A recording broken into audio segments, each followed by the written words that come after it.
presentan Chilevisión Noticias. Revisemos cuáles son entonces los principales hitos para entender el cuestionamiento que recibe en este momento el presidente Sebastián Piñera. Todo parte en la cuarta región donde está ubicado el proyecto minero portuario, porque es una mina con 2 rajos abiertos y además un puerto. Este es el proyecto de Dominga. El presidente Sebastián Piñera era uno de sus propietarios. Y el gran cuestionamiento es que su operación está muy cerca de donde dice ahí Reserva Nacional. Ese es el Parque Nacional Pingüino de Humboldt, donde están la isla Choros, la isla Damas, el sector de, además, la isla de Chañaral, todo ese sector protegido, y eso es lo que ha causado además toda la polémica con los ambientalistas. Claro, en marzo de 2010 asume la presidencia entonces Sebastián Piñera, y recordemos que se enfrenta a otro tema que tenía que ver con la misma zona, que era el proyecto Barrancones, que pretendía funcionar en el mismo lugar, y en una decisión muy controvertida en ese entonces, el presidente Piñera llama telefónicamente al dueño de ese proyecto para decirle que no estaba de acuerdo con que operara y logra bajarlo así, por una vía que no era legal, por una vía sencillamente informal, lo que generó algunos cuestionamientos en el momento, también alabanzas de los ambientalistas, pero no se conocía lo otro, el hecho de que el presidente Piñera tenía otro interés en esa misma zona. Claro, además él mismo dijo que se sentía muy orgulloso de estar salvando una zona que era una joya en nuestro país. Bueno, ya como presidente en diciembre del año 2010, la familia Piñera firma la venta de Dominga por $152 millones pagados en las Islas Vírgenes en 3 cuotas a la familia de su amigo Carlos Alberto Delano, el dueño de Penta. Y la tercera de esas cuotas, esto es lo más controvertido, quedó condicionada a que el territorio de la minera no se transformara en zona protegida o de exclusión, ni la minera ni el lugar donde estaba el puerto. Y claro, ahí hay un problema importante, porque esa calificación debía ser impulsada precisamente por el gobierno que encabezaba el propio presidente Piñera. Vamos a revisar todas las reacciones del mundo político y también la respuesta del propio mandatario más adelante en el informativo. Vamos a seguir ahondando en esta, que es sin duda la noticia más comentada del día. Así es. Vamos por mientras a otras informaciones, porque hoy algunos sectores de 5 comunas de la región metropolitana se vieron afectados por un corte programado de agua debido a trabajos preventivos en un acueducto de aguas andinas. Durante la jornada hubo algunos inconvenientes puntuales, sobre todo en Providencia y también en Independencia. ¿Están abiertas? ¿Desde qué hora estás así? Ya llevo una hora ya. Ni una sola gota, y lo peor es que no estaba en sus planes. Verónica vive fuera del radio de corte de agua en Providencia, pero de todos modos se vio afectada. Estoy viendo la posibilidad si me voy de acá, porque no puedo estar, tú no podías estar sin agua, menos sin aviso. Piensa ir a la casa de su hijo, pero no todos tienen esa opción. Debieron salir a comprar agua y aunque algunos comprendían la situación, la respuesta era la misma en los vecinos del Parque Bustamante, cerca del seminario. Se supone que por el plano que estaba no hay corte de agua en el sector, pero sí hay corte de agua. La niña estaba en el María Inmaculada, que estaba con corte de agua, y yo dije, ni un problema, la puedo tener en casa. Y uno se planifica y lamentablemente falló todo. Se cortó el agua como a las 8, había poca presión, a las 9 no había agua y ahora a veces sale un poquito. A veces salía agua, otras no, un vecino tenía y el otro nada. Y el chorrito que salía era agua turbia. La explicación está en trabajos de inspección, mantención y refuerzo en el acueducto El Carmen, uno de los principales de aguas andinas y que abastece a más de 500.000 personas en la región metropolitana. Esto hizo que bajara la presión en este sector de Providencia que no estaba en los planes iniciales. Para hacer un chequeo completo, ¿no es cierto?, de su estado, dimensión de perfiles, posibles filtraciones que puedan haber para ser reparadas, y también el cambio de una válvula importante. Identificar posibles fugas futuras de agua, ¿no es cierto?, en estos momentos donde llevamos más de 12 años de sequía en Chile. Trabajos que se habían anunciado con anticipación, con una afectación acotada de unas 80.000 viviendas en sectores de 5 comunas: Renca, Independencia, Recoleta, Providencia y Conchalí, entre las 9 de la mañana de este lunes hasta las 6 a.m. del martes. Ya hemos visto en el pasado como algunos acueductos o algunas cañerías se han roto en Santiago. En consecuencia, creemos que es muy importante que la empresa Agua Andina haga periódicamente estas revisiones. No hemos visto la obligación de cerrar 2 consultorios, mantener clases online para los colegios, y los jardines están sin funcionar. En Independencia, además, se suspendió el proceso de vacunación. Venía aquí, acá la vacuna de aquí, y no vacunan. Pues no dijeron nada de la vacuna. En Recoleta se atrasó el inicio de las clases presenciales para este martes y el Parque Metropolitano estuvo cerrado en todos sus ingresos. Llegamos y estaba cerrado el parque. Y bueno, nos vamos a regresar ahora. En su día con menos ventas, el barrio Bellavista también está cortinas abajo. Pasada las 5 de la tarde, Aguas Andinas ya tenía un 60% de avance en las obras. Ya estamos de regreso con una buena y una mala noticia respecto al COVID. Quizás lo más negativo es que el Ministerio de Salud ha informado que hay un incremento en la variación de casos nuevos de COVID-19, un 54% de incremento en las últimas 2 semanas. Claro, pero un escenario completamente distinto es el que se vive en la región de Magallanes. Va a ser la primera en el país que va a poder pasar a la fase de apertura avanzada. Un aumento en los casos de COVID-19 se ha registrado en el país en las últimas semanas. El Ministerio de Salud informó este lunes de 673 contagios nuevos y 6 fallecidos, mientras que 4.311 pacientes se encuentran en etapa activa del virus, casi 1.000 casos más que hace 2 semanas. Que vemos un leve aumento en la tasa de incidencia en los menores de 30 años. Esto incluye a los niños que recién están comenzando su proceso de vacunación. Sugiere que hay un aumento de la circulación viral, particularmente en esa población susceptible, es decir, que no está vacunada. Que la gente no se está cuidando, no está tomando las precauciones. Que una por otra, estábamos aburridos de estar encerrados y pues ya nos dan libertad, todos salimos. Porque la gente se soltó, como se dice, y no se preocupan, he visto muchos sin mascarilla. Balance que significa una variación de casos nuevos del 54% en los últimos 14 días. Incremento que, aseguran los expertos, hay que monitorear con atención, sobre todo tras el fin de las cuarentenas y del toque de queda.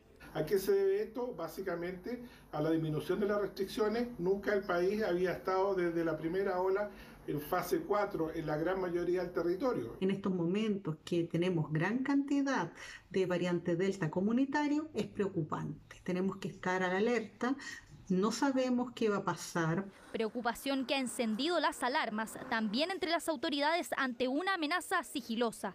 El Ministerio de Salud informó que un 64,1% de los pacientes infectados con la variante Delta, la de mayor circulación en el país y también una de las más contagiosas, no ha presentado síntomas. Que no bajemos el perfil a los síntomas leves. Si tenemos síntomas relacionados con el COVID, congestión nasal, tos, dolor de cabeza, dolor muscular, pérdida de olfato, del gusto y sobre todo, evitemos los encuentros sociales con otros. Sin embargo, pese a esta situación, también hay buenas noticias. Magallanes se convertirá en la primera y única región del país en pasar a fase de apertura avanzada, una inédita etapa del plan paso a paso que le permitirá terminar con los aforos, siempre y cuando se cuente con pase de movilidad. Este es un gran anuncio para la región de Magallanes. Quiero felicitar a los habitantes de Magallanes porque ha sido un esfuerzo de todos después de tantos meses y con tantas restricciones. Una medida que comenzará a regir a partir de este miércoles 6 de octubre a las 5 de la mañana y que entregará mayores libertades ante un escenario de la pandemia aún incierto. Un operativo de carabineros permitió la incautación de casi 1 tonelada de droga. Estaba escondida dentro de cientos de sacos de sal. Y se informó que el líder de esta banda tendría fuertes vínculos con un cartel colombiano.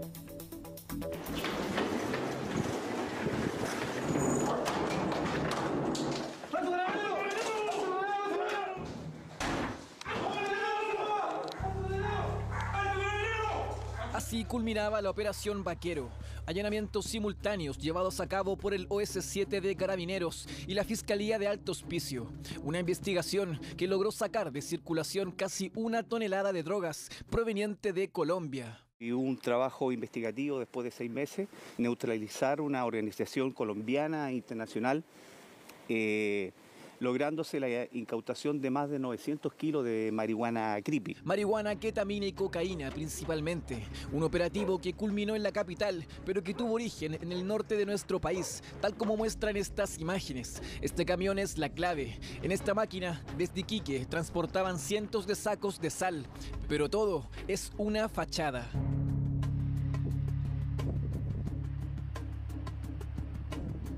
Mediante intervención telefónica, el OS7 confirmó el real motivo de su carga.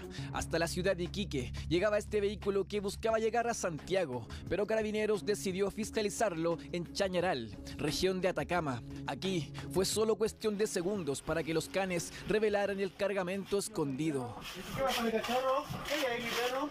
¿Qué pasa, mi cachorrito? ¿Qué hay ahí? Esta organización cubría, ¿cierto?, el cargamento a través de incautaciones de sal que realizaba. Por lo tanto, esto es producto y es fruto de la inteligencia, que es importante, ¿cierto?, mezclado con la investigación. Hemos logrado sacar casi 3 millones de dosis de drogas que iban directamente dirigidas a los barrios, a los territorios de nuestra capital. Pero esto no terminó acá. Desde Chañaral y sin levantar sospechas, se dio inicio a un seguimiento controlado del camión para ver cuál era el destino en Santiago. Fue así como llegaron hasta una bodega en la comuna de Renca. Luego de eso, esperaron a que sus socios fueran a buscar la mercancía.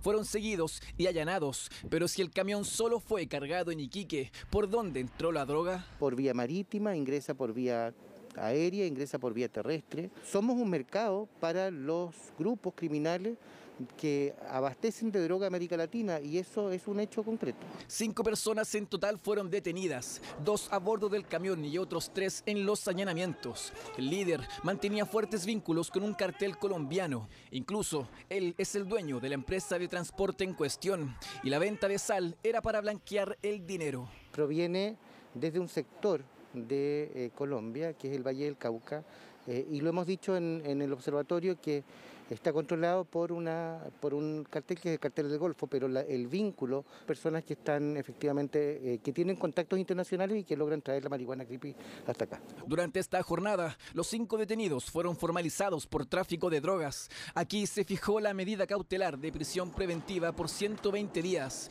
un operativo exitoso que da cuenta del preocupante y masivo ingreso de droga por el norte del país.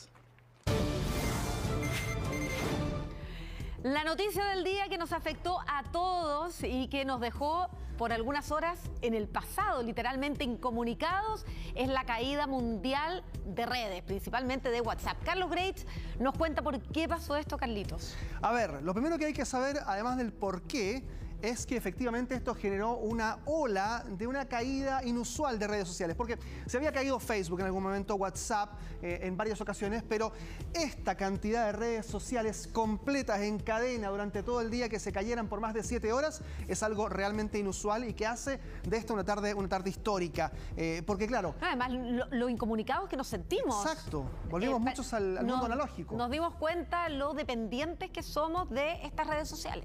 Sí, y todo partió a eso de las 12:30 del día con Facebook, que es el primero que se cae. Facebook es madre, ¿no? Acoge a Instagram y también a WhatsApp. Ahí comenzaron los problemas realmente con WhatsApp, principalmente porque es una de las plataformas centrales de comunicación de millones de personas en todo el mundo. Pero ya durante la tarde, a eso de las 2, aparecieron otras plataformas que no tienen necesariamente relación con la empresa de Mark Zuckerberg, que son Amazon, por ejemplo, o Telegram, que se cae ante la alta demanda que hubo de esa aplicación por parte de millones de personas que buscaban una salida, ¿no? A través de... Claro, ya que no nos podíamos comunicar por WhatsApp, algunos dijeron, bueno, probemos por Telegram. Exacto. Que era como el sistema antiguo que quedó de lado por un cierto tiempo y bueno, hoy día algunos se acordaron de él. También mucha gente empezó a comunicarse por el mensaje de texto, el antiguo mensaje de texto. El SMS, justamente. Que era lo único que funcionaba. Y luego nos quedaba la salvación de Google, de Gmail, pero también hubo interrupciones de ese servicio en algunas partes del mundo. Probablemente en Chile fue menor, pero sí se hablaba de que en Europa Google y Gmail estuvieron muy complicados durante la tarde y luego ya pasaron a ver otras plataformas como TikTok e incluso LinkedIn. Fue una de las redes sociales que al último también comunicó que estaba presentando interrupciones. ¿Y se sabe el origen? ¿Por qué parte esta cadena de fallas? A ver, hay una teoría, todavía no hay explicaciones oficiales por parte de Facebook ni otras empresas, pero hay una teoría que habla de un DNS, un servidor que específicamente habla de los nombres de dominio. Aparentemente Facebook eliminó este DNS, que es un nombre de dominio, que es el mapa que le indica a las computadoras cómo llegar a Facebook. Entonces uno ingresaba a través del sitio web facebook.com y no daba con la dirección exacta. No se sabe si es por un cambio del servidor o por alguna otra razón técnica que implique que no se llegaba a ese servidor. Y luego viene una reacción en cadena. Te invito a que revisemos las declaraciones de uno de los principales analistas de la televisión estadounidense que entrega más luces de lo que pudo haber ocurrido hoy, la explicación, la razón de esta caída mundial de los servidores y aplicaciones a nivel mundial. Veamos. No está claro qué sucedió técnicamente y por qué Facebook y el servidor DNS detrás de él ya no responden. Pero hemos visto este tipo de problemas a principios de año. Facebook realmente cambió el BGP en un tipo de proceso manual para reasignar automáticamente nuevas rutas para que podamos ver que tal vez algo en este proceso salió mal.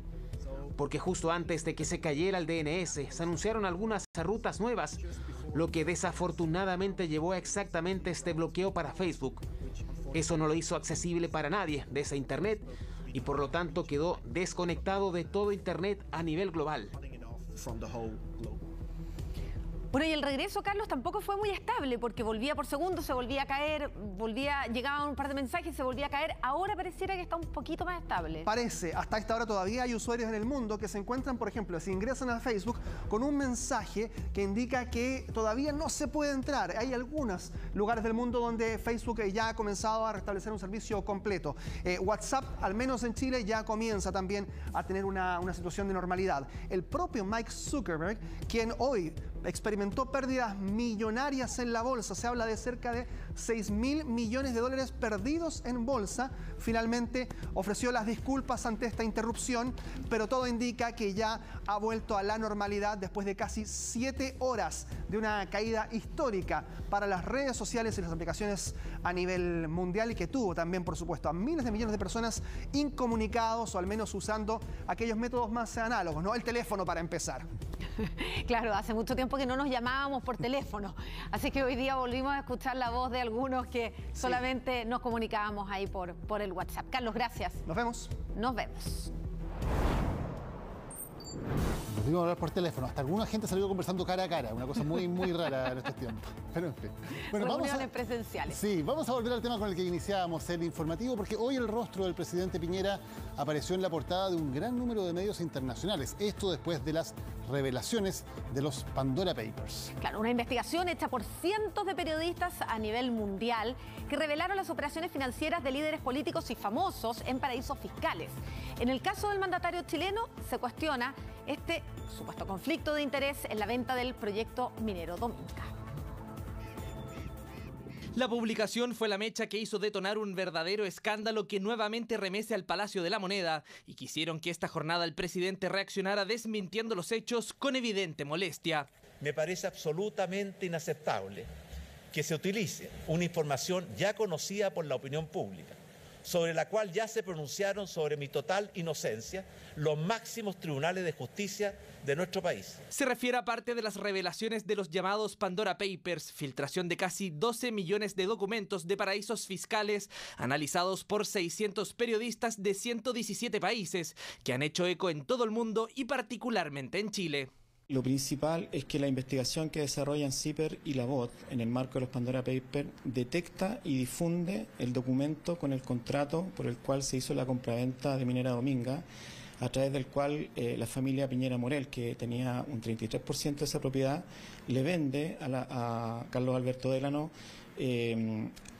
esta participación. La venta del proyecto Dominga, que busca la instalación del complejo minero de cobre y hierro con un puerto asociado ubicado en La Higuera, región de Coquimbo, tendría además una planta desalinizadora de agua y ha estado constantemente en el ojo del huracán por su emplazamiento a solo 30 kilómetros de la Reserva Nacional Pingüino de Humboldt, uno de los hábitats más privilegiados del país y que en innumerables ocasiones se ha pedido se decrete su protección y que incluso el propio mandatario visitó en su primer gobierno. Y por eso me siento muy contento que como presidente tuve la oportunidad de salvar este parque marino, este santuario de la naturaleza. Zona que sirve de refugio a ballenas, a chungungos, al 80% del total de habitantes de pingüinos de Humboldt que tiene la reserva. Lo que revelaron estos documentos es la forma en que se hizo esta venta. Todo se remonta al 2010. Ese año la participación de la familia del entonces presidente Sebastián Piñera en el proyecto fue vendida a Carlos Alberto Delano en $152 millones,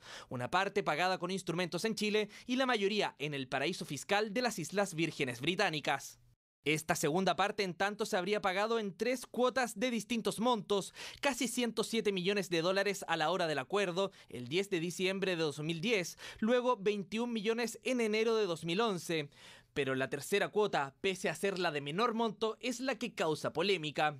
De acuerdo a este contrato en inglés revelado en los Pandora Papers, se establece una condición para ese pago, que no se declare dicha zona como reserva natural, algo que no ocurrió. Acá el reportaje no está imputándole una ilegalidad a la familia del presidente de la República, en ningún caso, sino que lo que estamos develando a partir de este documento es un conflicto de interés. Evidentemente el lucro está consagrado siempre y cuando esa zona no quede protegida. Esto es un conflicto de interés evidente, que no se resuelve con explicaciones, se resuelve haciendo justicia, invalidando el proyecto y protegiendo esa zona. Revelaciones que inmediatamente trajeron un terremoto político y eventualmente judicial. Según reveló La Tercera, la tarde del lunes el fiscal nacional Jorge Abbott instruyó a la unidad anticorrupción a analizar los antecedentes expuestos. El mandatario, en tanto, negó el conflicto de interés. Los hechos mencionados en ese reportaje no son nuevos. Fueron públicamente conocidos, investigados en profundidad por el Ministerio Público y resueltos por los tribunales de justicia durante el año 2017. El presidente tiene su versión y cada cual podrá sacar sus conclusiones. Lo que yo sí puedo decir que ese contrato, en la forma en que está estipulado el documento de ese contrato, no se conocía hasta el día de ayer. Junto con ello, el presidente enfatizó que desde el año 2010 tanto el patrimonio de él y su familia están sujetos a un fideicomiso. La decisión de la administración de esas empresas de vender Minera Dominga al año 2010, lo cual no me fue consultado ni informado, fue precisamente para evitar cualquier asomo de conflicto de interés. ¿Qué garantía tenemos nosotros de que el fideicomiso haya sido realmente ciego cuando todas las acciones del gobierno han ido orientadas finalmente a que esto no se consolide, a que no hayan estorbos para que Dominga avance? Nuevo escándalo al raíz de un supuesto choque entre negocios y política que se espera en los próximos días sume nuevos antecedentes. Claro, porque hay más consecuencias políticas. Las bancadas de la oposición anunciaron que van a estudiar una posible acusación constitucional para destituir al presidente Sebastián Piñera tras las revelaciones de estos Pandora Papers.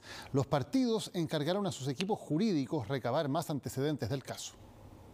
Es muy importante que los paraísos fiscales desaparezcan, porque muchas veces los paraísos fiscales se utilizan para actividades reñidas con la ley y con la moral, como lavado de dinero o ocultamiento de dinero que provienen del narcotráfico o del crimen organizado, o muchas veces se utilizan para evadir impuestos.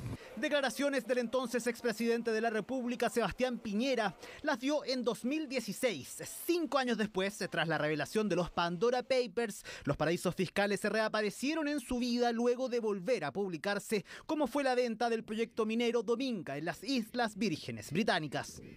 Le he pedido y hemos acordado con Suez cambiar la ubicación de la central termoeléctrica Barrancones, de forma tal de alejarla del sector de Punta de Choros, Isla Damas e Isla Gaviota y proteger ese maravilloso santuario de la naturaleza. En la publicación del Consorcio Internacional de Periodistas de Investigación se revela que su familia y la de Carlos Delano sellaron la compraventa de la minera Dominga en un paraíso fiscal. Y pese a que el mandatario descartó un conflicto de interés, no hubo cambios regulatorios que obstaculizaran la instalación de la mina y su puerto. Desde el Congreso, la respuesta fue otra. Las bancadas han expresado su voluntad y disposición a iniciar una acusación constitucional contra el presidente Sebastián Piñera. Más allá de los votos que obtengamos, ¿no? Tiene que ver con una cosa ética, moral y de cara a la ciudadanía que hoy día, yo diría, exige, ¿no es cierto?, que se aclare esta situación. Hoy día hay tal vez un disenso técnico procesal, pero no de fondo, no desde el mérito, respecto a la pertinencia de una acusación constitucional. De forma transversal, las bancadas de diputados de oposición acordaron iniciar la recopilación de antecedentes y prepararán a sus equipos jurídicos para una eventual acusación constitucional contra el mandatario. Esto tiene que ser pronto, tiene que ser rápido. Hasta incluso se conversó sobre profundizar las aristas judiciales, pero lo que no puede ocurrir es que Sebastián Piñera siga quedando como el rey de la impunidad.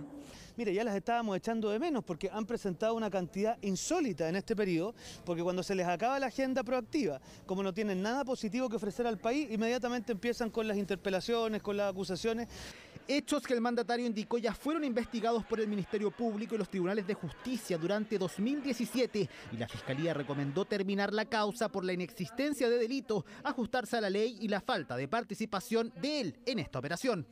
Y eso era lícito, estaba permitido por la ley que no se tributara por esa operación porque no existía ninguna norma que calificara esa renta como de fuente chilena. Por lo tanto, si se hizo de esa manera en el año 2010, estaba bien hecho legalmente.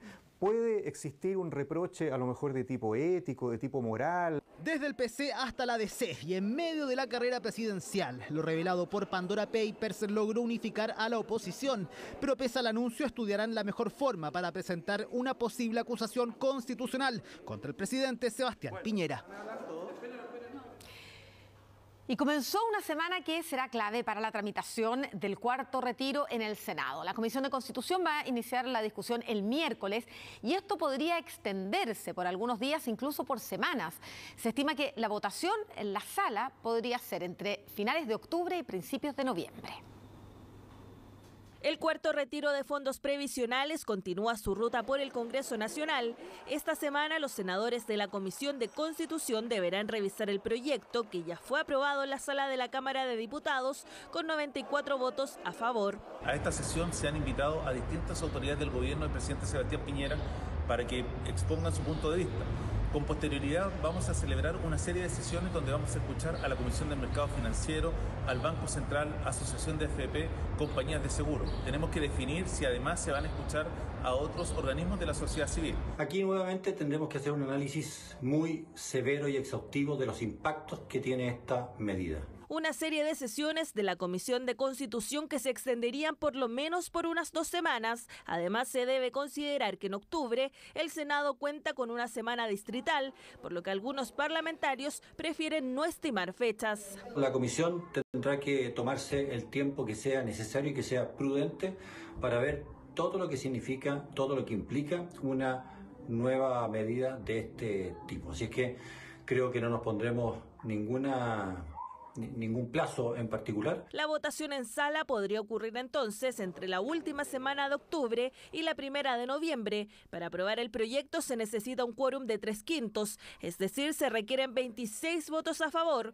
Por ahora, y al igual como ocurrió en la Cámara de Diputados, aún no se tiene claridad de si estarían o no los apoyos, pero ya comienzan las definiciones. Sabemos que aún hay chilenas y chilenos que tienen necesidades, que están endeudados. Pero a estas alturas el principal problema es el gobierno, que sigue defendiendo el sistema de las AFP. En este contexto, por cierto, me abro al debate de un cuarto retiro. La semana pasada fue bien movida con todo lo que ocurrió con el candidato Sichel a propósito de los retiros de los fondos de pensiones. Yo creo que eso cambia un poco el escenario. De no contar con los votos necesarios para la aprobación, el futuro del proyecto se definiría en una comisión mixta. Se necesitan 26 votos a favor de senadores y senadoras en ejercicio. Si no se alcanza ese número de votos, se tendrá que constituir una comisión mixta con los diputados con el objeto de poder resolver las diferencias que existen entre el Senado y la Cámara. La comisión mixta estará integrada, en el caso del Senado, por los integrantes de la Comisión de Constitución y la Cámara de Diputados tendrá que designar a sus representantes. De esta forma, la votación final del proyecto del cuarto retiro podría ocurrir muy cerca de las elecciones presidenciales y parlamentarias, lo que podría generar aún más presión y división en la sala del Senado. Bueno, volvemos al tema que ha sido tema de conversación durante toda la jornada, por supuesto, ya lo decíamos antes. Alguna vez Internet, Maca, parecía ser el paraíso de una comunicación muy horizontal, muy descentralizada. Hoy día sabemos que se ha convertido en un oligopolio. Facebook, Instagram y WhatsApp son parte de la misma empresa y por eso cae una y cae prácticamente toda la comunicación de las redes sociales y eso es efectivamente lo que ocurrió en el día de hoy. Claro, nos dejaron absolutamente incomunicados, todos los que estábamos acostumbrados justamente a hablar a través de las redes sociales, principalmente de WhatsApp, tuvimos que volver a las antiguas llamadas telefónicas o incluso a los mensajes de texto. Y no ha llegado nadie. Íbamos a jugar a la pelota. Yo creo que va a tener que aplicar la técnica antigua de llamar por teléfono. Darío no tenía idea de la caída mundial de WhatsApp, Instagram y Facebook. Él, como muchas personas, se comunica principalmente por WhatsApp y hoy no entendía por qué su grupo de amigos no llegaba a la hora acordada. Deben estar por llegar. ¿Pero tú no te habías dado cuenta? No. Fue el pasado mediodía, hora chilena, cuando los usuarios ya no podían enviar mensajes ni ingresar a las redes sociales. Misma situación que ocurrió en prácticamente todo el mundo. O sea, estábamos en clase, pero no nos funcionaba ni Instagram, ni WhatsApp, ni nada. Estoy así, cada rato viendo la aplicación, cargándola, activando las redes móviles, pero nada. Ahora ya no, nada más WhatsApp, puro Twitter. A la antigua, llama por teléfono. Porque tuve que mandar un mensaje así como súper importante y no llegaba nada, entonces al final tuve que llamar. Muchos chilenos acostumbrados a enviar WhatsApp tuvieron que reactivar las llamadas por teléfono, mensajes de texto, email. Lo preocupante es que al menos 3 fallas masivas han impactado a las redes sociales bajo el alero de Facebook, lo que ha traído consecuencias económicas para el conglomerado de Internet. Las acciones de la compañía en la bolsa cayeron 5,5% durante esta jornada. Porque pierde dinero por segundo, por hora, y obviamente las acciones caen inmediatamente, que es lo primero que pasa cuando hay estas situaciones de caída y sobre todo caídas que, como te comentaba, son tan anómalas de estar más de 3-4 horas sin señal. Y que la gente no puede acceder. Usuarios de al menos 45 países sufrieron fallas en sus servicios y se produce justo cuando la compañía se encuentra en medio de un fuerte escrutinio público tras una reciente entrevista en la televisión estadounidense. Coincidentemente es justo un día después de que la ex ejecutiva de Facebook los denuncia en televisión en Estados Unidos por un montón y con un montón de documentos filtrados de todas las cosas que viene haciendo Facebook hace rato y que no estarían en lo correcto, digamos, en el lado correcto de la historia. Pero ¿qué hacer en este tipo de casos? Los expertos en uso de redes sociales recomiendan utilizar otro tipo de aplicaciones o simplemente volver al antiguo y utilizar el teléfono. Aprovechemos, yo diría, aprovechemos a meditar, vamos a tener menos mensajes, menos WhatsApp y menos teléfonos sonando, aprovechemos a leer un libro, a hablar con un amigo y tomarnos un café. Creo que tampoco es el fin del mundo. No es tan terrible. Nada es tan terrible al final. Recomendaciones no tan agradables para quienes acostumbran a hacer todo de manera online. Ahora tengo que estar llamando a todos, porque sí, a llamar a mi mamá, a mi tía para avisarle dónde estoy y todo, a mi amiga. Pura antigua nomás, teléfono. Aló, estoy bien, así que tranquilo. Esa es. En medio de esta caída mundial, Facebook publicó un comunicado oficial donde aseguró estar trabajando para que todo vuelva a la normalidad. La recomendación en estos casos es bajar los niveles de ansiedad y aprovechar estos momentos sin redes sociales. Bueno, pero desgraciadamente estas aplicaciones no solamente sirven para comunicarse con fines positivos, también hay quienes las usan para delinquir. Y vamos a hablar de esta que es una banda que promovía justamente sus servicios a través de WhatsApp y que transportaba migrantes hacia Estados Unidos. Eso además de facilitar el ingreso de extranjeros de manera irregular a Chile. La banda fue desarticulada. Entre las víctimas hay más de 200 niños que fueron trasladados en algunos casos incluso sin sus padres. En este momento usted está detenido por el delito de tráfico ilícito de migrantes. ¿Ya? Sí, está detenido por tráfico ilícito de migrantes. ¿Ya? Tiene derecho a guardar silencio. ¿Ya? Va a tener derecho a defensa. Desde este momento usted está esposado. Como él, otras 8 personas más de distintas nacionalidades eran detenidas. Todos ellos integraban una organización criminal que se dedicaba al tráfico ilícito de migrantes y que operaba en distintas ciudades del país. El año pasado fue detectado niñas y niños, todos de nacionalidad chilena, hijos de padres haitianos, en diferentes estaciones migratorias de países ruta hacia Estados Unidos. Niños chilenos de padres haitianos, algunos solos, ubicados en países de la ruta a Estados Unidos, fueron el punto de partida de la investigación que logró dar con esta verdadera mafia. No solo se dedicaban a sacar personas del país por una de las rutas migratorias más peligrosas del mundo, sino que además utilizaban toda esa logística para ingresar extranjeros de diferentes nacionalidades a nuestro país. Rutas como la selva del Tapón de Darién en el límite entre Colombia y Panamá, donde ciudadanos haitianos, incluidos los menores, ponían en riesgo su vida con tal de llegar a Norteamérica. Existen más de 903 ciudadanos haitianos y niños que han sido víctimas de la organización criminal y por su parte 100 personas de distintas nacionalidades también han sido víctimas de la misma organización. Cobraban 140.000 pesos a quienes deseaban salir del país rumbo a Estados Unidos y $200 a los que buscaban quedarse en Chile, quienes ingresaban por pasos no habilitados. Una vez que lograban sortear la frontera, me refiero al ingreso ilegal, la alojaban en diferentes puntos de la ciudad de Arica con la finalidad de esconderlos y poder conseguir el traslado de ellos a Santiago.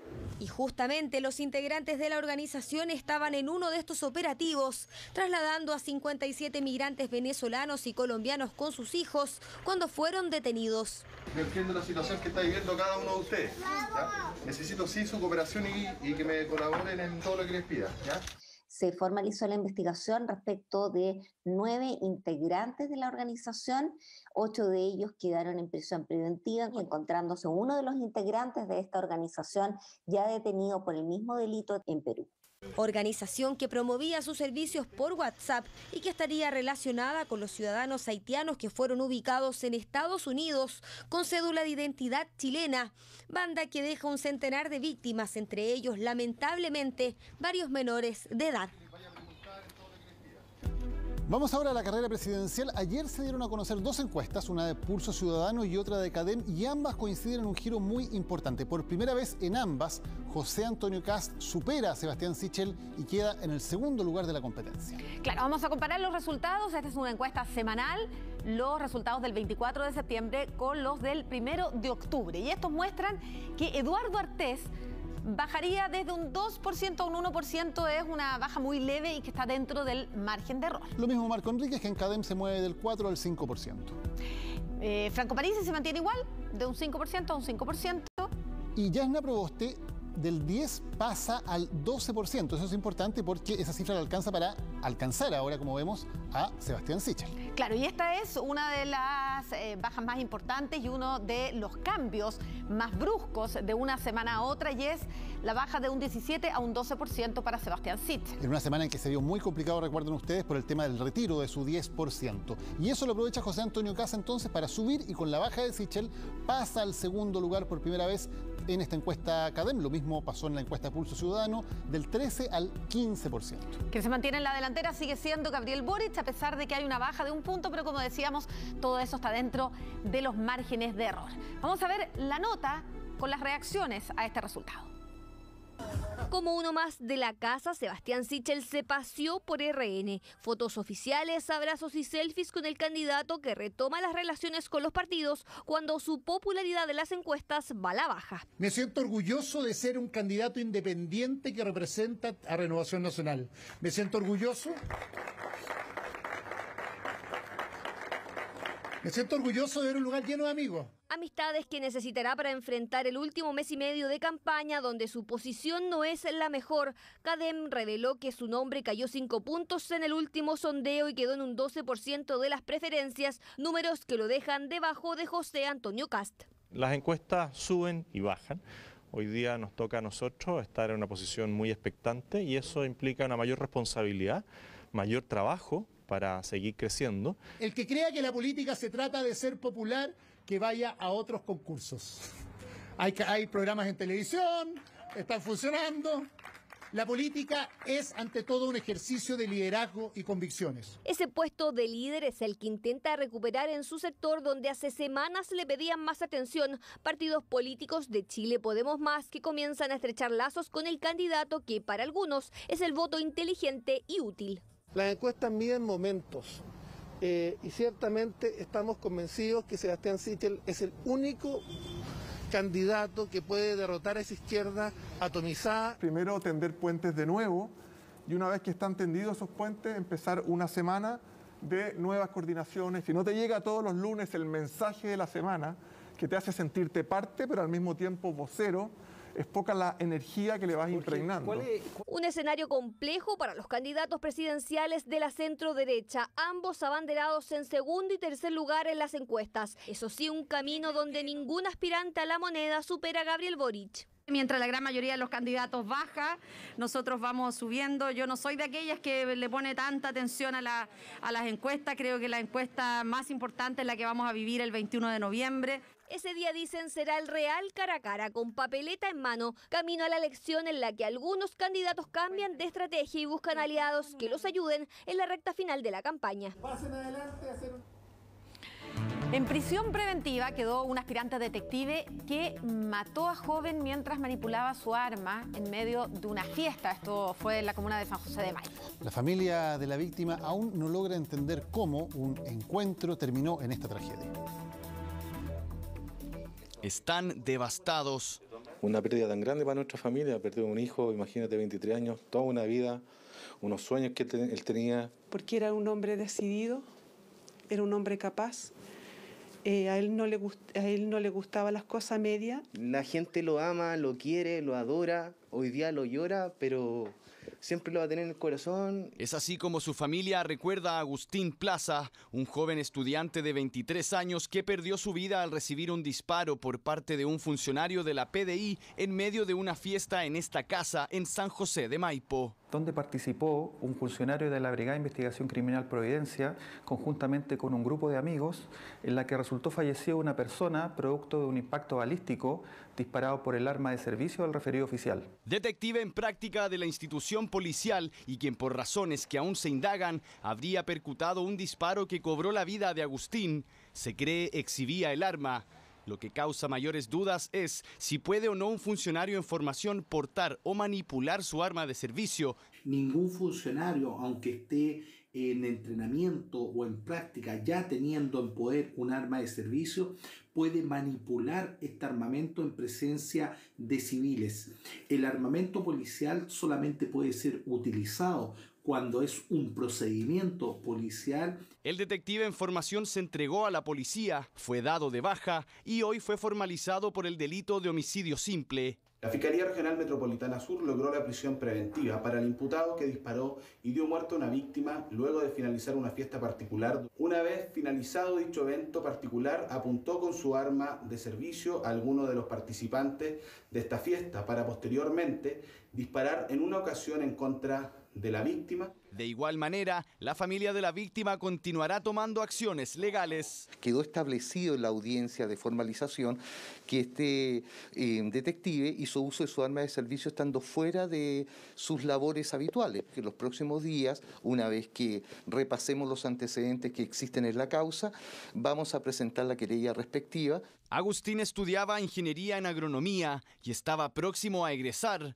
Recordado como alguien carismático y de grandes valores, el legado que dejó para sus cercanos es imborrable. Agustín, ya lo he llorado, ya he sentido su dolor, sentí su pena, sentí que él volvió a mí. Ese día, antes de lo ocurrido, él estaba feliz, él disfrutó, él compartió con todo el mundo estaba alegre con él porque las tristezas, las penas, él las convertía en alegría. Un triste desenlace de un joven estudiante que vio sus sueños truncados por la irresponsabilidad de quien por mandato debía proteger al resto. Este fue el primer fin de semana sin toque de queda. Un equipo de Televisión Noticias recorrió las calles de Santiago a ver cuál era el efecto del fin de esta medida. Nos encontramos con carrete a estas altas horas de la madrugada, música a todo volumen, pero también algunos excesos y relajos en las medidas sanitarias. Hace prácticamente 2 años que no éramos testigos de imágenes como estas, locales repletos en el tradicional barrio bohemio de Bellavista y personas caminando de madrugada por sectores como Plaza Baquedano y las principales arterias de la capital. El jueves terminó el toque de queda en nuestro país y durante este primer fin de semana se notó. El reencuentro repletó los restaurantes de calle Pío Nono en las comunas de Recoleta y Providencia y también los de Plaza Ñuñoa. Había ganas de carretear, lo que en algunos casos se tradujo en excesos en la ingesta de alcohol y relajo de las medidas sanitarias. La mascarilla prácticamente no estuvo presente entre quienes salieron a disfrutar de la noche. ¡Qué lindo que se acabó la pandemia! ¿De verdad salió en la tele? Sí, obvio, oye. No, mi mamá me va a echar de la casa. Ah. Maravilloso, maravilloso. Todos felices. Pucha, súper bueno, imagínate, 2 años encerrados, poder salir, nada que decir. ¿Qué te parece a ti? Se extrañaba. Echamos mucho de menos despejarnos porque, lo que decía la Nico, 2 años encerrados en pandemia, toque de queda allá afuera, a disfrutarnos. El escenario fue vaticinado por los vecinos del barrio Bellavista, quienes antes de reabrir sus puertas realizaron un llamado a la autoridad para que aumentara la dotación de carabineros y así evitar situaciones que empañaran este primer fin de semana con libertad de horario. Estamos trabajando con los vecinos, el municipio, con la sexta comisaría de Recoleta, pero les falta como recurso. Entonces, Carabineros mismo nos dice, a nosotros estamos sobrepasados. Tras este fin de semana, quienes viven en las cercanías de Bellavista consideraron que faltó presencia policial en las calles, sobre todo de madrugada. Instalan vehículos con ¿cómo se llaman? Las maletas abiertas y los parlantes a todo volumen. Entonces, por supuesto que saltan el ruido mucho, al edificio rebota todo. El fin de semana no paró casi toda la música. Si paraba un rato en la mañana, tipín 6 de la mañana y después ya a las 2 de la tarde continuaba nuevamente la música.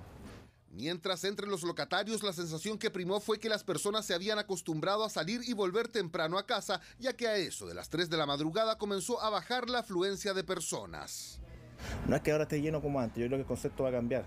No va a ser como era antes. Yo creo que hoy en día con el tema del aforo va a ser un poco más exclusivo de lo que era antes. El día viernes se notó que hubo harto movimiento durante la noche. Sí. Tengo que llegar temprano a lavar todo con cloro porque está la cochinada. Frente a este escenario de reencuentro, los médicos y expertos en salud llaman a estar alertas y continuar cuidándose aplicando la distancia social y el uso de la mascarilla. De lo contrario, podrían aumentar los casos de contagio del COVID-19 y sus variantes. Es probable que los casos sigan aumentando. Es lo que ha pasado en otras partes del mundo, pero la esperanza está en que, a pesar de que aumenten los casos, no aumenten los casos graves, no aumenten las hospitalizaciones y no aumenten la mortalidad. Y eso va a estar básicamente en relación a la vacunación masiva. Pero el carrete y la reapertura no solo se dio en la capital. En la región de Valparaíso, el carrete fue de día con el carnaval de los 1000 tambores y de noche con la reapertura de los locales comerciales. Solicitamos a Carabineros un balance. Indicaron que se encuentran recopilando información a nivel nacional para entregarla durante los próximos días. Pero lo cierto es que la normalidad, en todo sentido, está regresando a pasos agigantados. Compró por internet ácido hialurónico, o al menos eso creyó una mujer que terminó con una peligrosa reacción alérgica en el rostro después de inyectarse ese producto. Estas son ventas que se producen sin ningún control sanitario. Oye, claro que no trae ningún instructivo. Este es el producto que Daniela compró por internet. Estas jeringas cuyo contenido se supone es ácido hialurónico. Dice que le pidió a una amiga dentista que le aplicara las inyecciones en 2 zonas del rostro.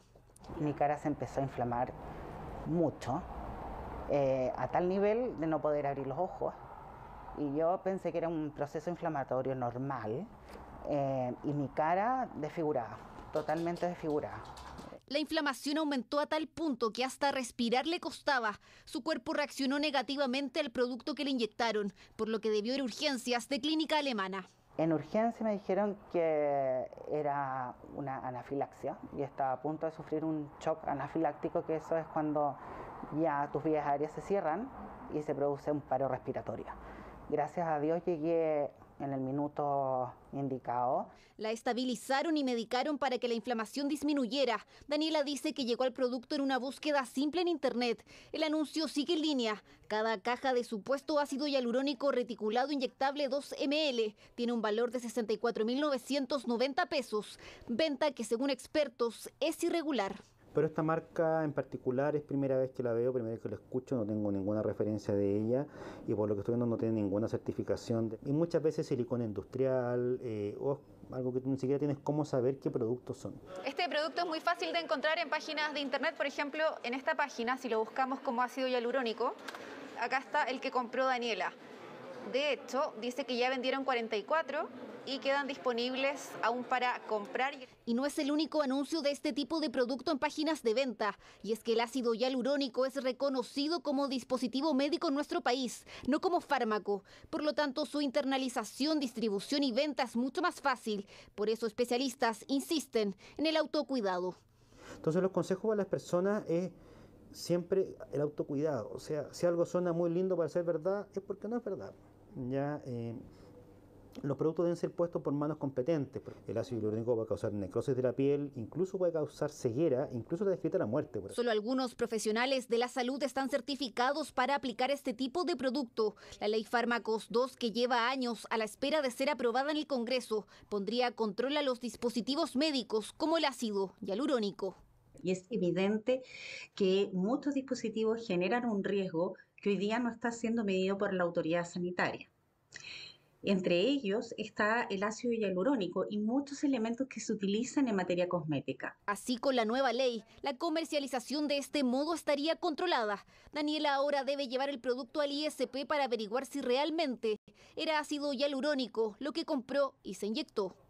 Yo terminé pagando una urgencia carísima, el producto, ahora exámenes, entonces lo barato cuesta caro y con la salud no se juega. Yo nunca pensé que podía ser quizás algo industrial. Tan peligroso, que podía morir. El susto aún no pasa. El producto aplicado podría dejar secuelas irreversibles en su rostro. Por eso quiso denunciar lo ocurrido, para que nadie más pase por lo mismo. Y ahora ponga mucha atención a esta historia que es increíble y que comienza con un ejecutivo chileno que recibe un WhatsApp, supuestamente de su jefe desde Canadá, que le dice que tiene que realizar una transferencia de más de $1 millón. Sin embargo, todo esto era una estafa, el cuento del tío más grande de la historia de Chile. ¿Cuál fue el elaborado plan de estos ciberdelincuentes? Lo vemos en el reportaje de Silvia Oramas y Efraín Leiva.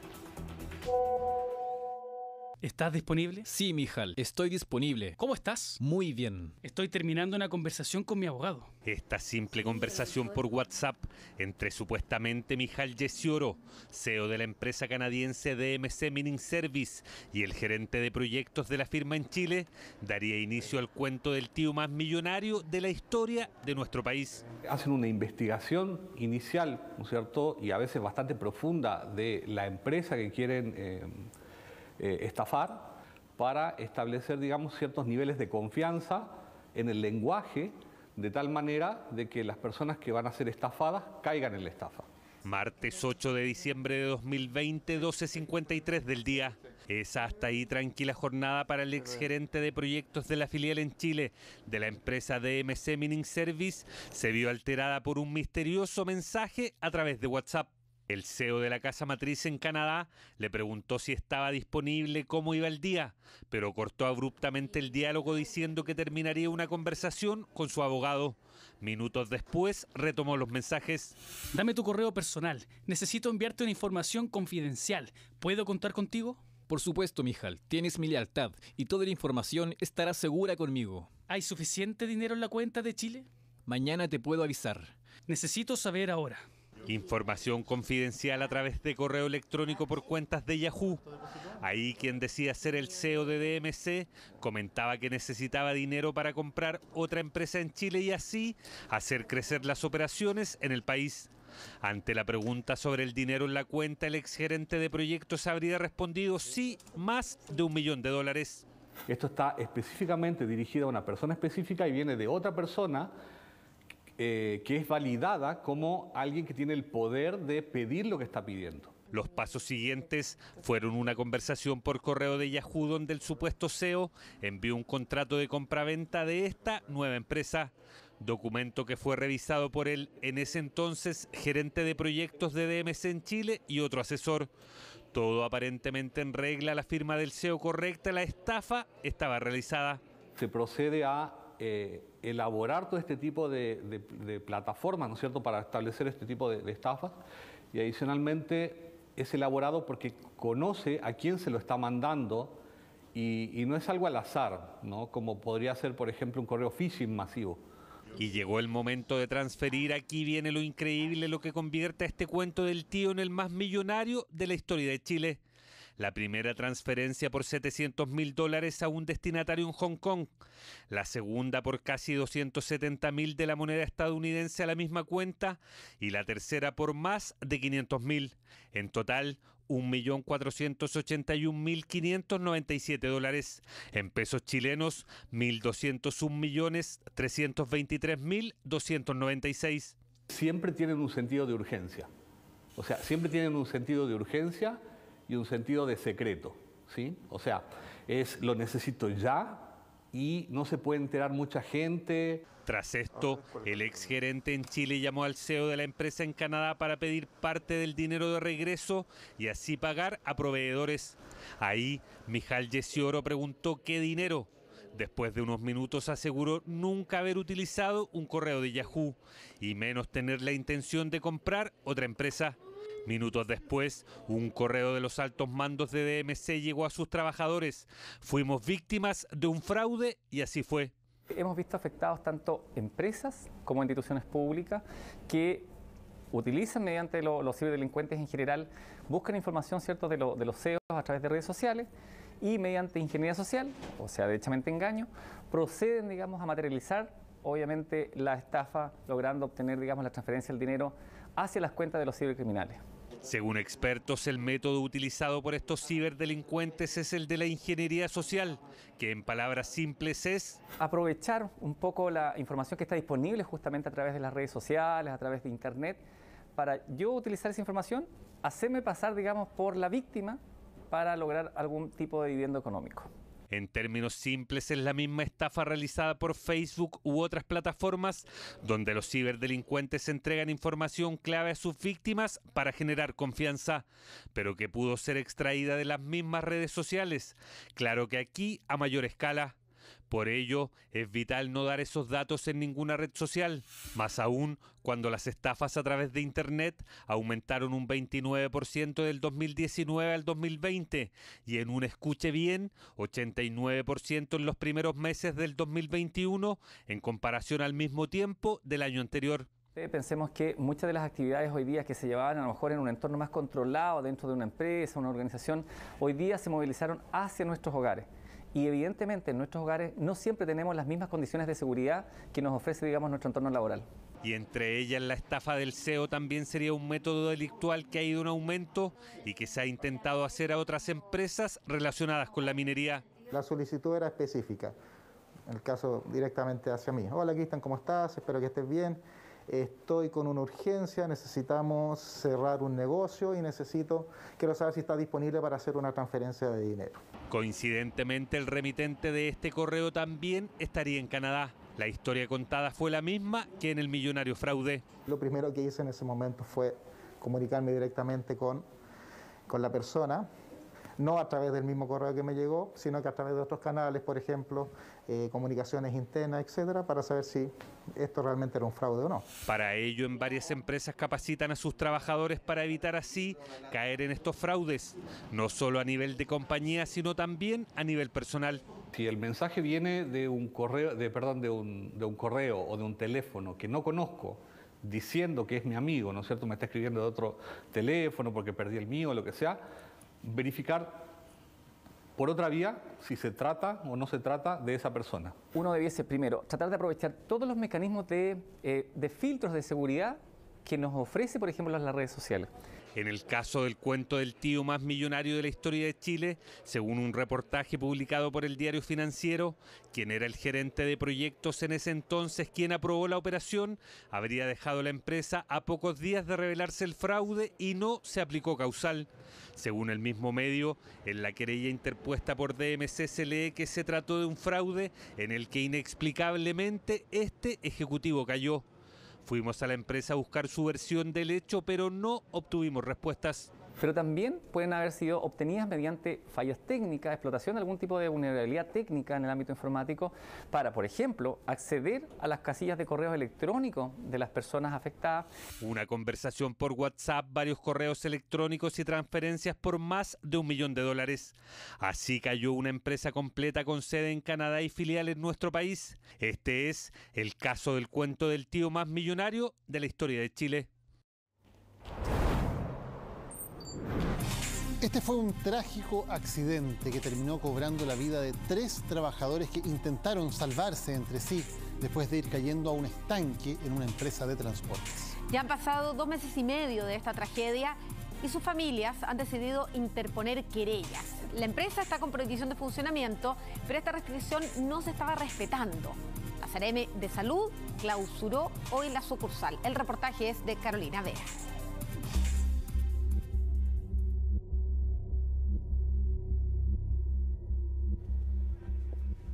Hola, buenas tardes. ¿Están funcionando? No. ¿No están funcionando? ¿Y esos camiones que salieron? Mira, ese camión, por ejemplo, que está allá, se ve que hay una persona al volante. Yo he sabido que sí está funcionando a escondidas. Estas empresas son así. Ellos fallecen y van a buscar otra persona que va a cubrir a mi hermano en el puesto, pero ellos no nos van a devolver a mi hermano. No hubo protocolo. Más que nada, gente corriendo para allá, para acá, tratando de sacar a personas que son amigos, compañeros, que están dentro de un estanque. Las unidades de emergencia llegaban rápidamente al barrio industrial de Concón. Al llegar al lugar se encuentran con 3 pacientes que están siendo rescatados de productos químicos. Sin embargo, 3 de ellos fallecieron o ya estaban fallecidos al momento de nuestra llegada.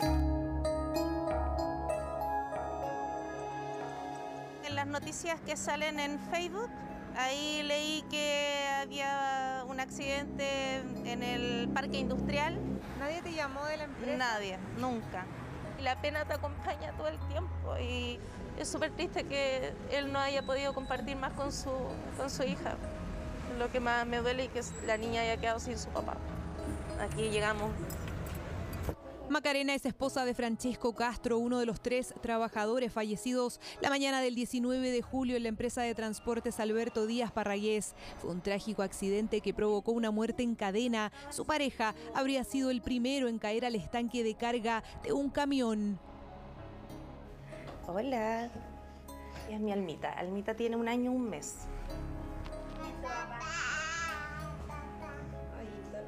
¿Beso al papá? Él era súper cuidadoso de que nada nos pasara. Y con él mismo también. Entonces, esto no fue algo así como que... No fue como accidente, puede verlo, no puede despedirme. Nada.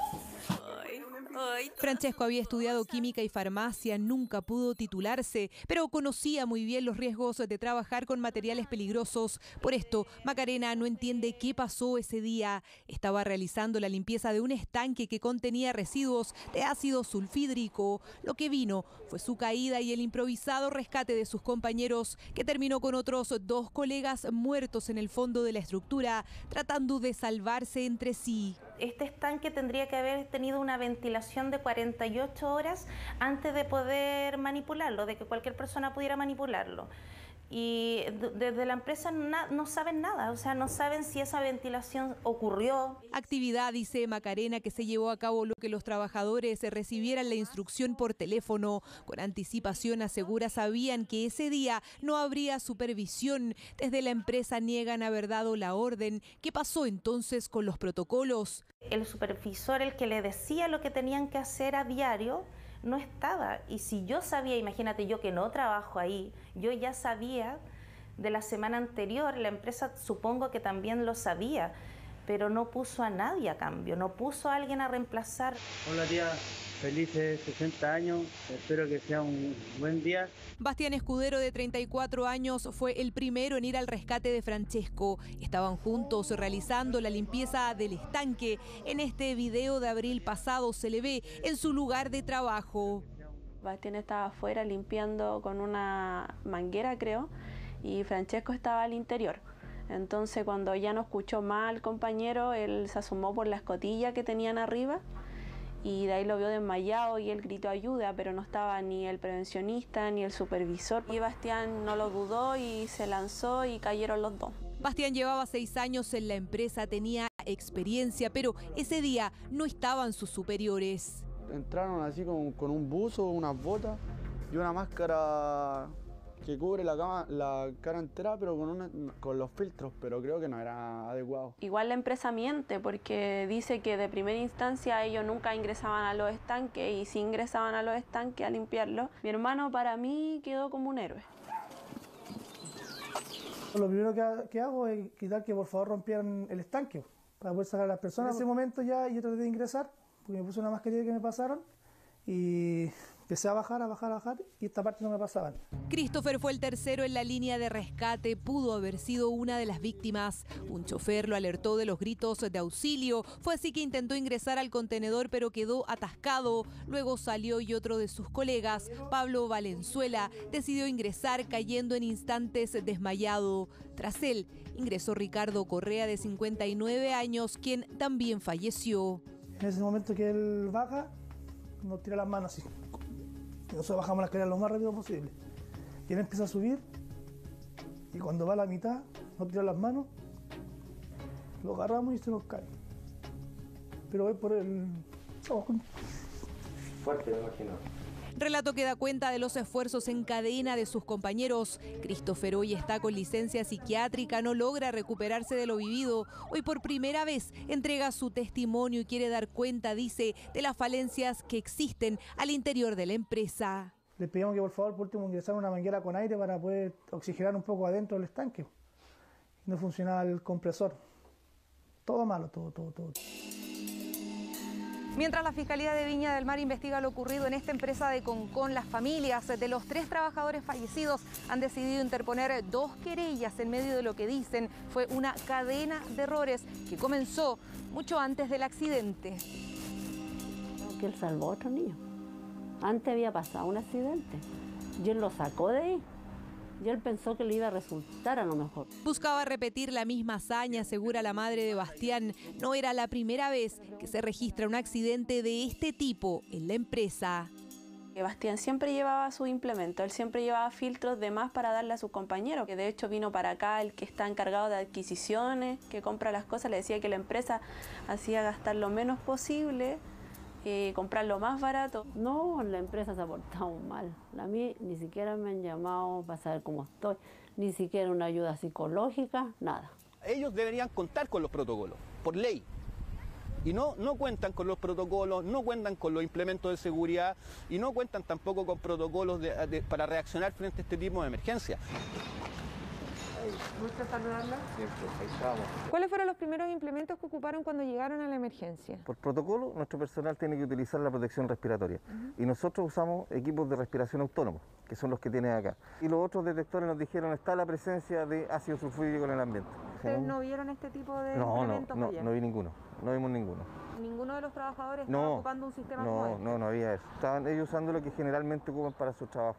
La quinta compañía Gómez Carreño es la única de Viña del Mar especialista en materiales peligrosos. Ese día, 33 bomberos llegaron a la emergencia. En terreno constataron lo denunciado por las familias. Cuando las personas confían su trabajo en un sistema purificador sin verificar por medio de instrumentos que el porcentaje de oxígeno es el adecuado, es lo más probable que tengamos este tipo de accidentes. Si estaban todos con un purificador, el daño no fue producto de la inhalación del químico, sino que fue por no respirar aire. Ese día Bomberos logró finalmente sacar a las víctimas por una apertura que los trabajadores realizaron en el estanque. El único que sobrevivió fue Pablo Valenzuela. La Fiscalía ya cuenta con las autopsias y la pericia de la sustancia química, además de un informe de la Brigada de Homicidios con relatos de testigos. Encuentran pendientes, por ejemplo, las grabaciones, la pericia de las grabaciones de las cámaras de seguridad, las fotografías del sitio del suceso y además los informes toxicológicos e histológicos de los cuerpos, que son muy relevantes. ¿Están funcionando? No. ¿No están funcionando? ¿Y esos camiones que salieron? Esa respuesta no se la puedo brindar yo. Pero se ve movimiento de trabajadores acá. ¿No lo mandaron a usted a hablar con nosotros? ¿No? No. Ah, nada que ver, ya. Llegamos hasta la empresa de transportes Alberto Díaz Parragués en Concón, la que se encuentra con prohibición de funcionamiento desde agosto pasado. Solicitamos formalmente una entrevista. Queríamos saber qué ha pasado desde el accidente y cómo se explica el alto flujo de camiones y funcionarios en el recinto. Se supone que la empresa no debería estar funcionando, pero en este rato que hemos estado en este lugar, varios camiones han llegado. ¿Funcionando? No. ¿No? ¿Cómo han entrado y salido camiones? No, hay unos que andan en práctica. Se trabaja prácticamente 24/7. Trabajan todo el día y toda la noche. Se supone que están con los permisos. Eso dijeron. Hubo camiones que llegaron a la entrada y se retiraron ante nuestra presencia. Luego de varias horas en el lugar, alertados por nuestra denuncia, personal de la Seremi de Salud llegó a fiscalizar. La empresa dijo no contar con las grabaciones de las cámaras de seguridad. No tiene informe sanitario, no tiene la puesta en funcionamiento y no tienen los procedimientos de trabajo seguro para que los trabajadores puedan desempeñarse como corresponde. Señor, tenemos todos los procedimientos, don Alexis Pérez, es que me parece que estamos cometiendo un error. Fueron más de 3 horas de fiscalización este lunes. Finalmente la empresa fue clausurada, ratificando la prohibición de funcionamiento pese a que la compañía solicitó revertirla. Frente a la situación y a la investigación existe la factibilidad de poder, en este caso, llegar a una multa de 1000 UTM, pero eso obviamente es propio del proceso. La familia de Bastián ya interpuso una querella. Las otras 2 familias lo harán esta semana por cuasi delito de homicidio. ¿Él estuvo de cumpleaños? Sí, ayer 28 de septiembre fue su cumpleaños. Mira la Iquita, esta es la perrita de mi hijo. Aquí nosotros le celebramos, hicimos una pequeña celebración y ahí le pusimos unos globitos. ¡Cumpleaños, Bastiancito! Me pueden ofrecer millones, pero no me van a devolver la vida de mi hijo. Pero que ellos respondan por esto, porque si no les puede pasar de nuevo. Hasta el momento yo no tengo el celular de Francesco, no tengo la ropa, no tengo su bolso, nada. Ni siquiera tampoco me han pagado su mes trabajado. Previo a la clausura, esta empresa dedicada al traslado de cargas peligrosas se limitó a responder a través de un comunicado que en esta sucursal estaban respetando la prohibición de funcionamiento en las 4 áreas condicionadas. Explicaron que el ingreso de solo un camión se debió a que el área administrativa no está sujeta a restricciones, argumentos que claramente no fueron suficientes. Hola. ¿Cómo estás? Que se sepa la verdad, que hayan responsabilidades sobre lo que pasó. Eso es lo más importante. Y este lunes comenzó el juicio oral en contra de Víctor Pulgar Vidal, el único imputado por el secuestro, violación y homicidio de la joven Nicole Saavedra Bahamondes. Desde la parte querellante buscan demostrar con pruebas claves su participación en el crimen, en un juicio que se espera que se extienda a lo menos por 3 semanas. Han pasado más de 5 años desde el secuestro, tortura, violación y homicidio de Nicole Saavedra Bahamondes.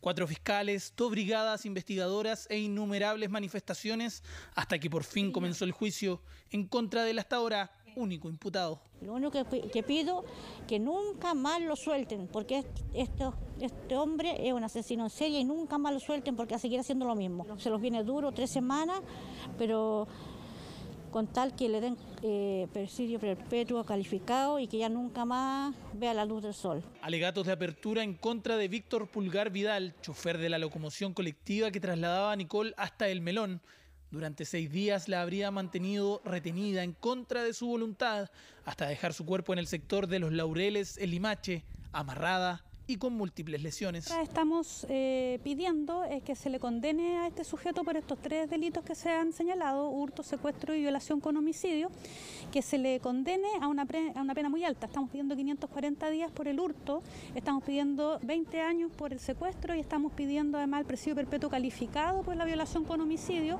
Pulgar se encuentra recluido debido a una condena por violación a una menor de edad, pruebas que ahora se vinculan a las presentadas por los querellantes, quienes buscan la máxima condena. El tribunal tendrá la oportunidad de escuchar, ver los diversos medios de prueba que acreditarán probablemente uno de los hechos de mayor gravedad y crueldad protagonizada por el acusado allá por junio del año 2016. Algo que para la parte defensora no va a lugar. Aseguran que no hay vinculación con el caso y su defendido, por lo que buscarán el sobreseguimiento. Desde el año 2016, 3 fiscales del Ministerio Público investigaron estos hechos. Todos ellos no arribaron a ninguna conclusión, dado que no existen elementos concluyentes que permitan determinar el secuestro por parte de mi defendido. Largo periplo en la búsqueda de justicia que no ha terminado. Agrupaciones feministas y de disidencias sexuales nuevamente llegaron a manifestarse exigiendo una respuesta. Hemos tenido que llevar a cabo distintas manifestaciones exigiendo a las instituciones que nos respondan por el asesinato de Nicole Saavedra. Es lamentable que acá en Chile no se haga el trabajo, que las instituciones nos fallen. Pruebas de ADN y el celular de Nicole encontrado en manos de un familiar del imputado son pruebas claves y hacen que estas 3 semanas de juicio oral se proyecten como el desenlace de este crimen lesbofóbico ocurrido en 2016. Hoy se realizó el velatorio de Hernán Allende Ponce, el agricultor de Carahue, quien junto a su esposa fueron víctimas de un ataque incendiario en su casa el pasado 19 de septiembre. Ahí fueron atacados por un grupo de encapuchados, quienes prendieron fuego a la vivienda cuando aún había ocupantes en su interior. Tras permanecer 2 semanas internado con riesgo vital en la unidad de cuidados intensivos del Hospital Hernán Enríquez, Aravena murió este domingo, mientras su esposa aún se mantiene internada en el hospital de Temuco con graves quemaduras. Estamos de vuelta y para contarles de la preocupación que existe sobre el humorista Coco Legrand, quien sufrió una fuerte caída en moto. Claro, según sus cercanos, habría perdido el equilibrio en una curva y esto dejó al comediante con una lesión en la cadera. Único en su estilo, ¿cómo no verlo sobre ella?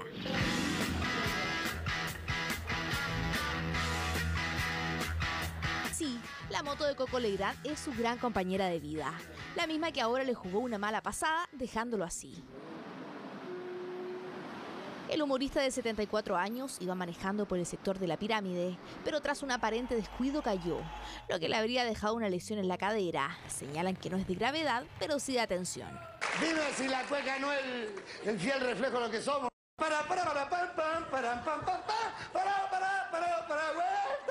Y que ahí mismo. Si en varias ocasiones se llevó los aplausos y la ovación, esta vez generó preocupación, porque subirse en moto va de la mano con extremar los cuidados. ¿Será la edad un factor aún más de riesgo a la hora de andar sobre 2 ruedas?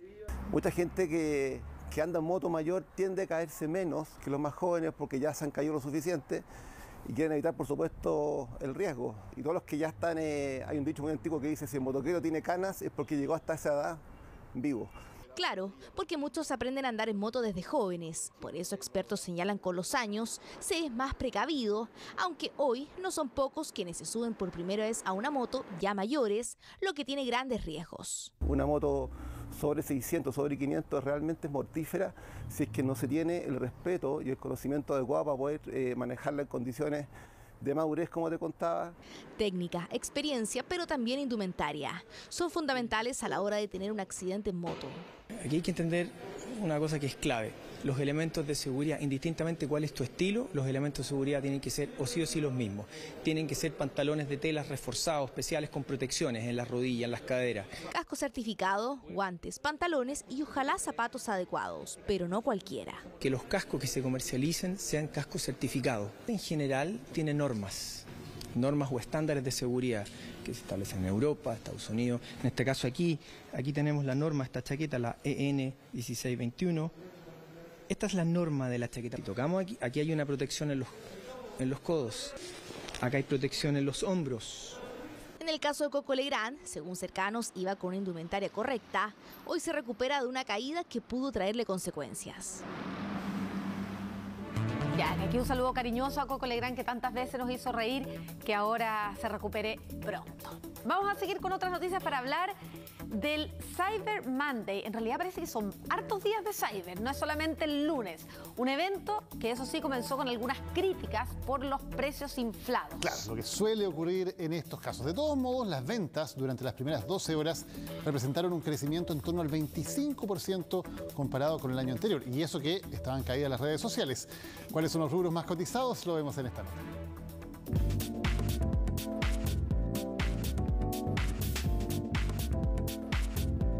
Comenzó el Cyber Monday y las primeras compras. Muchas son las opciones, pero ¿qué es lo que más buscan los consumidores durante este evento? Polleta, inteligente. Hoy día voy a ver algún paquete de viaje, creo que están buenos. Vehículos eléctricos, tecnología y ropa también. Y no se equivocan, en la cima del podio está el vestuario y calzado, le sigue la tecnología y por último los viajes. En las primeras 12 horas, el Cyber Monday 2021 acumuló ventas en torno a los 60 millones de dólares, con un crecimiento importante en relación al año pasado, en torno al 25%, pero también agregando un resurgimiento de algunas áreas que se habían visto postergadas durante la pandemia, como todo lo relacionado a turismo y a viajes, y a servicios en general, servicios de entretención, gastronómicos, etc. En el retail confirman el ranking de la Cámara de Comercio de Santiago. Dicen que los celulares y los computadores siguen siendo uno de los productos más solicitados. Los clientes han preferido principalmente comprar categorías de tecnología. Entre ellas destacamos todo el mundo de televisión, donde ha preferido pulgadas de 50 y 55, y también todos los productos de computación, especialmente en la marca Apple. Junto con esto, los clientes han estado buscando grandes marcas en todo lo que es zapatillas tanto urbanas como de running. Las categorías más vendidas en nuestro Cyber Retail son las categorías relacionadas con la tecnología, el mejoramiento del hogar y deporte. Específicamente hablamos de telefonía en la gama más alta, televisión en las pulgadas más grandes y en deporte todo lo que es zapatillas y máquinas de ejercicio. Los viajes volvieron a posicionarse gracias al avance en el combate de la pandemia, así más de uno aprovecha de planificar sus vacaciones. Las fechas más buscadas y cotizadas por los viajeros son fin de este año, donde destacan los fines de semana largos y escapadas por lo largo y ancho de Chile, pero también ya están buscando verano 2022, donde destacan destinos internacionales de Brasil y el Caribe. Cyber Monday que recién comienza y que ya posiciona a los favoritos de este evento en el que participan más de 700 empresas. Bueno, y este lunes también es un día muy especial para la música chilena. 4 de octubre se conmemora un nuevo aniversario del nacimiento de Violeta Parra y como tal es el Día de la Música Chilena. Claro, y se van a realizar distintas actividades en esta semana. Va a haber, por ejemplo, conciertos presenciales, por fin, en varias comunas de la región metropolitana. Para olvidarme. Este 4 de octubre se celebra el natalicio 104 de una de las artistas más importantes de Chile, Violeta Parra. Esa es la razón para festejar el Día de la Música en Chile, que este 2021 vuelve a ser presencial y tiene una serie de eventos toda la semana hasta llegar al próximo sábado, en el que se realizarán 10 shows que saldrán a las calles de Santiago a bordo de un camión especialmente habilitado, con escenario, amplificación, luces y pantalla. Vamos a estar celebrando el Día de la Música con 10 presentaciones en 6 comunas. Vamos a utilizar camiones itinerantes que se van a parar en distintos lugares en 6 comunas para realizar presentaciones. El recorrido pasará por varias comunas como Maipú, Lo Prado, Santiago, Providencia, La Reina y Ñuñoa.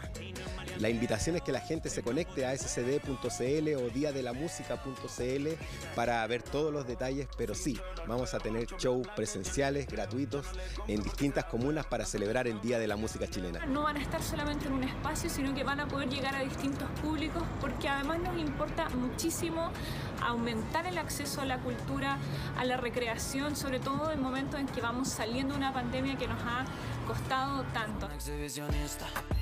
Y por ese escenario en movimiento se presentarán bandas como Trefquilas, Falsos, Princesa Alba, José Alfredo Fuentes, Cecilia Chinique, Los Frutantes y la Combo Tortuga, entre varios.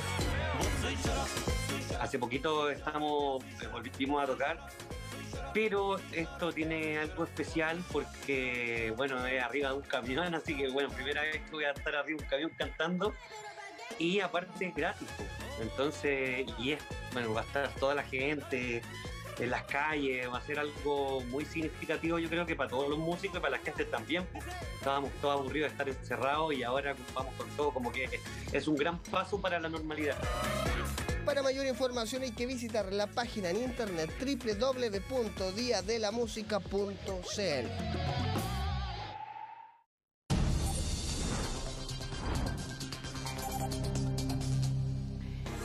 Y los invitamos a revisar nuestro sitio web, ahí les contamos cuándo será el primer pago del IFE laboral y qué monto le corresponde. Recordemos que la entrega de este aporte económico está enfocada a aquellos trabajadores o trabajadoras que hayan firmado un contrato de trabajo desde agosto del 2021 a la fecha. Terminamos así las noticias, pero los invitamos a seguir en Chilevisión. Estamos en la recta final de Yo Soy All Stars. Noche de duelos, el ganador avanza, los perdedores se van a la gala de eliminación y tenemos un jurado muy especial. Claro, Mónica Rincón está de jurado en Yo Soy All Star. Y los dejamos invitados a que sigan también por CNN Chile, porque viene Aquí se debate Convención. Que estén muy bien y que tengan buenas noches. Buenas noches.